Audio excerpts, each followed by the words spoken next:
do on Thanksgiving? I'm going to get together with my family as long as I'm free and clear of symptoms. It's a small 7 people, not going to wear a mask. To my colleagues. You might remember that. Supervisor Brando telling me last week that he wouldn't wear a mask on Thanksgiving. Well, we want to update you on his condition. He told me on Thursday his condition has also worsened, but not to the point where he needed to be hospitalized. Brando says he thought he would have been out of the woods by now, but he is not. Brando tested positive for COVID-19 after exhibiting a sore throat last week, but still attended the supervisor's meeting at the Fresno County Hall of Records. Business operations have been shut down since. He then attended that election night dinner and then tested positive. And that's where we begin round 2 with our panel. Let's welcome back Kathleen Schock and Michael Dermanuel Jr. Welcome back, guys. And Kathleen, I want to start with you. I'm wondering really your thoughts here about our elected officials saying, I'm human. We let our guard down and we went to a dinner party. Is that acceptable? Well, I mean, that's a tough question. Who's to say what's acceptable or what's not? Different people are going to hold them to different standards. I think that what they have exhibited is something that's understandable.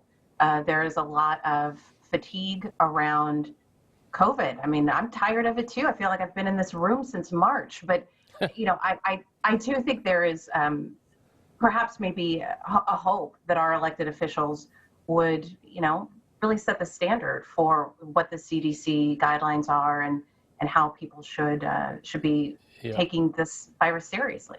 Michael, there's that old saying, lead by example.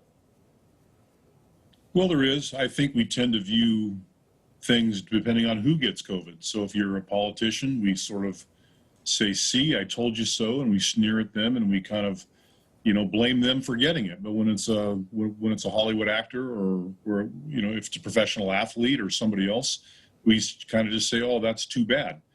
Nobody knows how this virus is transmitted. Nobody knows how they're really getting it. We can guess. We can say it's masks or not masks, or social distancing or not social distancing.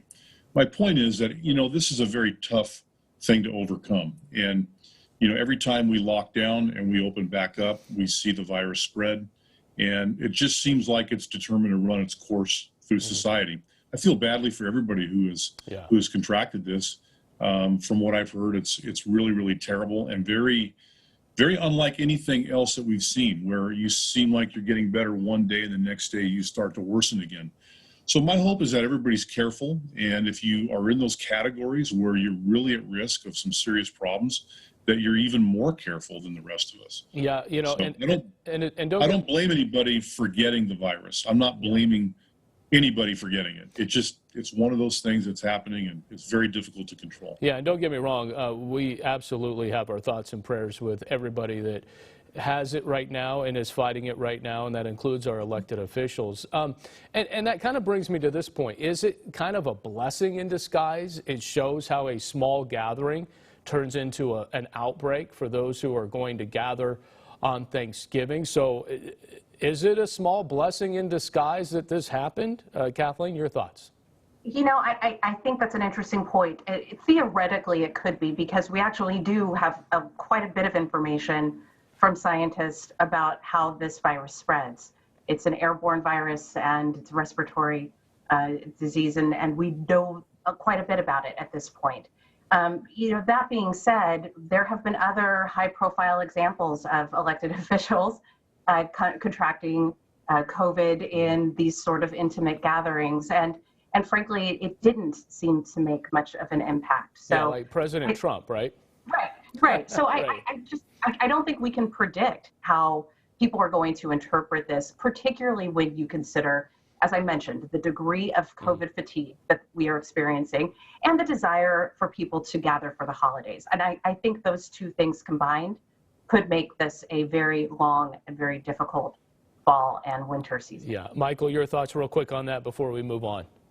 Everybody I know who's gathering is going to be taking a lot of precautions, but they're still going to be getting together because it is the holidays. And so if you do both, I think the risk factors are pretty minimal. All right, I want to switch to this. Our last guest, Laurel Rosenhall, was talking about the vacant U.S. Senate seat. Obviously, Kamala Harris is the vice president-elect there, and so her seat's going to be vacant here in January. Governor Newsom, she says, is feeling the pressure that a woman of color should remain in that seat. Should Governor Newsom do that with that seat, or does it go to maybe the Secretary of State, Alex Padilla, or does it go to someone else? This has been a very controversial thing, and Governor Newsom has been mum's the word, if you will. Kathleen, I'll start with you, and Michael, you'll have last word on it. Yeah, I mean, this is a huge decision for Governor Newsom. And I think the question about whether or not it should be a woman of color is a difficult one to answer, in the sense that there are a lot of things that this person is going to have to, a lot of boxes they're going to have to check for the governor. And if you think about it, we live in a state that has had senators representing it, female senators representing it, since the early 90s. So I don't know that having a woman is going to, or that gender is going to play that much of a role, but it could, given the fact that, you know, Senator Harris was only the second black female senator in the Senate. So I we'll see. Yeah, Michael, your thoughts? I don't have a preference. I like qualifications and experience in somebody that's ready, and if that happens to be somebody that fits a particular group, that's great.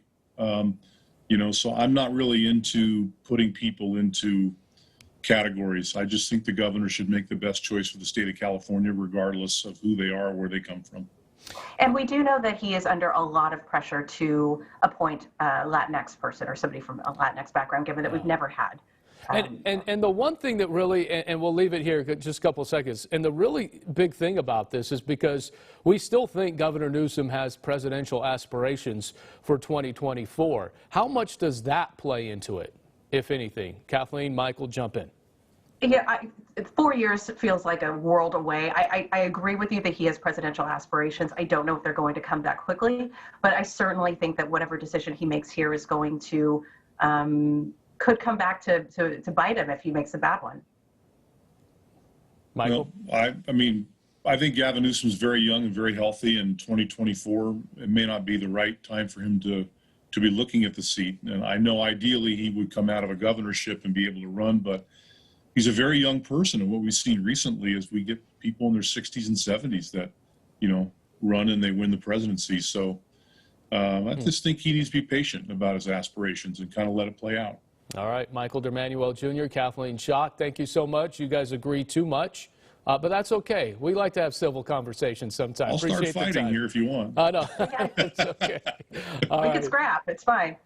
Be well, you two. Thank you. Coming up, outrage and fear. Valley Armenians up in arms over the latest ceasefire agreement reached in the war against Azerbaijan. The executive director of the Armenian National Committee of America will join me next.